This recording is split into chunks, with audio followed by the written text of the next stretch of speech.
सिवान से जहां गंडक नहर पर बना पुल टूटकर धड़ाम से गिर गया। महाराजगंज जनमंडल के रामगढ़ की घटना सामने आई है, जहां अचानक पुल टूटकर गिर गया। इस पुल का पिलर धंस गया था और पिलर धंसते ही धड़ाम से अचानक पुल गिर गया। पुल गिरने से आई तेज आवाज से पूरे इलाके में हड़कंप मच गया। हादसे में किसी के हताहत होने की सूचना नहीं है। तस्वीर आपको दिखा रहे, देखिए कुछ सेकंड का वक्त लगता है और देखिए पिलर पहले गिरता है, उसके बाद से पुल धराशायी हो जाता है। ये पुल महाराजगंज प्रखंड के पटेड़ी बाजार और दरौंदा प्रखंड के रामगढ़ पंचायत को जोड़ता था।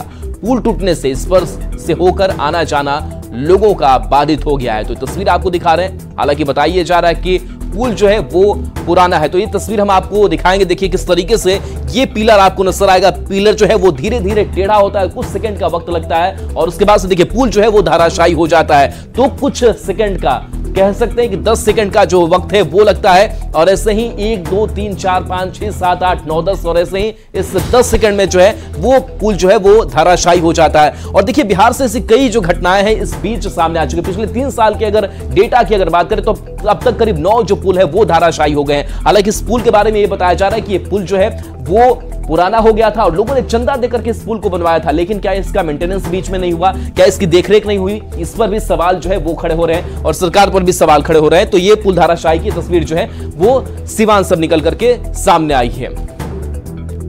5 साढ़े 5 बजे के अंदर सुबह में जी, सुबह में कोई हताहत भी हुआ है? वो घटना नहीं, कोई हताहत नहीं हुआ है। भगवान का कुर्सिमा है कि कोई बचा मरा नहीं है इसमें। अच्छा, कैसे पुल गिर गया? कितना दिन पहले का पुल है ये करीब 40-45 साल का पुल है। अच्छा, जिस टाइम बना था हम लोग आपस में चंदा करके जी, उस टाइम चंदा करके कुछ गाछ उछ था से उसको बेच करके बुनियाद दिया गया। जो ढलाई करने में ये रमाशंकर जी नेता है वो ढलाई करवाए थे।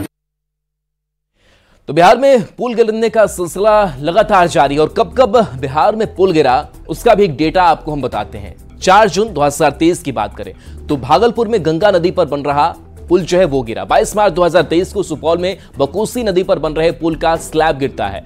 24 जून 2023 को किशनगंज में मेची नदी पर बन रहा पुल धंस जाता है। 4 जून 2023 की बात करें तो खगड़िया अगवानी सुल्तानगंज के बीच गंगा नदी पर बन रहे पुल को है वो जो धराशायी होता है। पूर्णिया में निर्माणाधीन पुल जो है 16 मई 2023 को गिरा। 19 मार्च 2023 की बात करें तो सारण में बना महानंदा नदी पर बना पुल जो है वो ढह गया। दरभंगा में कमला नदी पर बना लोहे का पुल जो है वो गिरता है। इसके बाद 18 दिसंबर 2022 की बात करें तो बेगूसराय में गंडक नदी पर बना पुल जो है वो धराशायी होता है। 9 जून 2022 को सरसा में कोसी तटबंध के पूर्वी हिस्से वाले पुल का जो स्लैब है वो गिरता है। तो ये तस्वीर है, एक डेटा है कि किस तरीके से ये पुल जो है वो धराशायी बिहार में अलग अलग जगहों पर हुए हैं।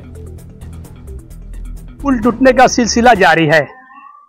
सिवान के महाराजगंज अनुमंडल के गरौली में ये अचानक पुल भरभरा कर गिर गया, जिससे कई गांवों का आवागमन बाधित हो गया है।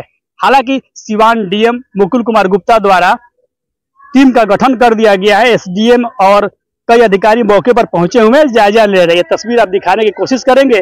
जो अधिकारियों की टीम डीएम के आदेश के बाद यहाँ आकर जांच कर रही है, लेकिन सबसे बड़ा सवाल यह है कि आखिर ये पुल टूटा तो कैसे टूटा और टूटने के बाद जो कई गांवों का जो आवागमन है वो बाधित हो गया है। देखिए ये गांव के ग्रामीण है और ये जाना चाह रहे हैं, साइकिल भी इनके पास है, लेकिन पुल टूटने की वजह से नहीं जा पा रहे हैं। क्या कैसे पता चला पुल टूटा और क्या परेशानी हो रही है? परेशानी आने जाने में दिक्कत है। कैसे टूट गया ये? अभी तो हम लोग को पानी आया तो टूट गया, अचानक टूट गया। अभी तो पता नहीं है मेरे को, हम लोग तो थे नहीं यहाँ पर। परेशानी क्या हो रही है अब जाने के लिए? वहाँ जाने के लिए परेशानी है और क्या। कैसे जा पाएंगे आखिर? अब दूसरा रास्ता ढूंढना पड़ेगा, दूसरा कौन उपाय है? कितना दूर तय करना पड़ेगा इस गांव में जाने के लिए? कम से कम 3-4 किलोमीटर पड़ेगा। 4 किलोमीटर। काफी परेशानी है। परेशानी तो है। क्या नाम है आपका? मेरा विजय भगत नाम है। तो ये देख सकते हैं, सावधानी बरतने के लिए जिला प्रशासन द्वारा बैरिकेडिंग कर दी गई है ताकि कोई आए जाए नहीं। आप देख सकते हैं कुछ और हम कैमरामैन से कहेंगे कि थोड़ा तस्वीर दिखाए कि किस तरह से पुल भरभरा कर गिर पड़ा। हालांकि न्यूज 18 ने गिरते हुए एक्सक्लूसिव वीडियो दिखाया था। आप देख सकते हैं यह तस्वीर है, वही पुल है जो भरभरा कर गिर पड़ा है। हालांकि गिरने के बाद कई गांव के जो लोग हैं वो काफी परेशान हैं। अब उनके साथ मजबूरी है कि आखिर इस गांव में आएंगे या जाएंगे कैसे। कई ऐसे लोग हैं जिन्होंने कई गांवों की दूरी तय करके इस गांव में आएंगे। ऐसे में अब इस गांव के लोगों की समस्याएं बढ़ गई है। प्रशासन को चाहिए कि कुछ चपचिट व्यवस्था करे ताकि एक गांव से दूसरे गांव की आवागमन सुचारू रूप से चालू हो सके। लेकिन सिवान डीएम के द्वारा यहाँ पे टीम का गठन कर दिया गया है। जो अधिकारी है यहाँ पे कैंप किए हुए हैं, जायजा ले रहे हैं। आखिर ये पुल टूटा तो कैसे टूटा, उसकी जानकारी ग्रामीणों से ले रहे हैं। मृत्युंजय सिंह, न्यूज 18 सिवान।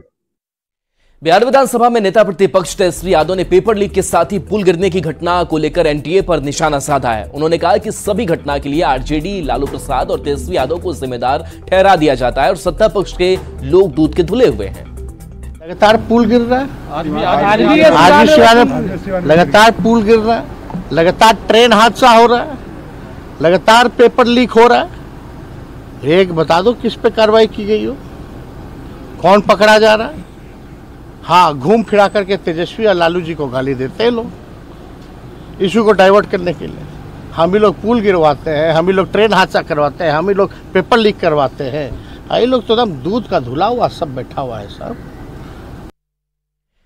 विधानसभा चुनाव 2025 की तैयारी को लेकर तेजस्वी यादव एक्शन मूड में है, जिसके चलते 15 अगस्त के बाद बिहार भर की यात्रा पर निकलने की तैयारी है। तेजस्वी यादव अपनी यात्रा के दौरान हर जिले में जाएंगे और सभा की जगह कार्यकर्ताओं के साथ बड़ी बैठक करेंगे। तेजस्वी यादव इस यात्रा को किसी नेता के साथ नहीं निकालेंगे, बल्कि खुद कार्यकर्ताओं के साथ सीधी मुलाकात करेंगे और खुद कार्यकर्ताओं से फीडबैक लेंगे। तेजस्वी की यात्रा की जानकारी दे रहे हैं न्यूज 18 संवाददाता रवि एस नारायण।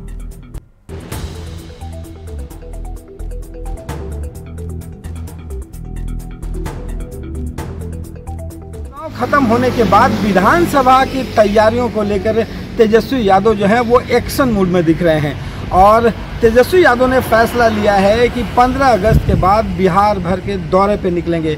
जी हां, पूरे बिहार के तमाम जिलों को बारी बारी से तेजस्वी यादव जाएंगे और वहां पर जाकर के पार्टी के जो मजबूती है, कार्यकर्ताओं का जो जुड़ाव है, उन तमाम चीज़ों को वो बारीकी से समझेंगे और उसका फीडबैक लेंगे।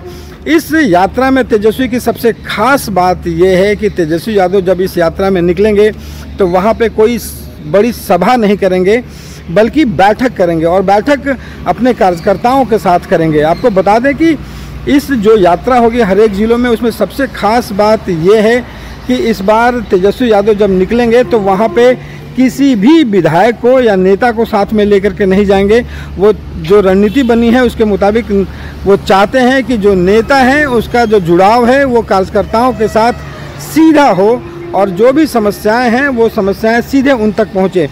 इस पूरे यात्रा के दौरान एक ढंग से खास बात यह है कि जो योजनाएं चलाई जा रही हैं वो योजनाओं कैसे लोगों तक पहुंच रही हैं, लोगों की जो समस्याएं हैं उसको कैसे जो कार्यकर्ता हैं, नेता हैं, वो दूर कर रहे हैं कि नहीं कर रहे हैं, इन तमाम बातों की जो जानकारी है वो लेंगे।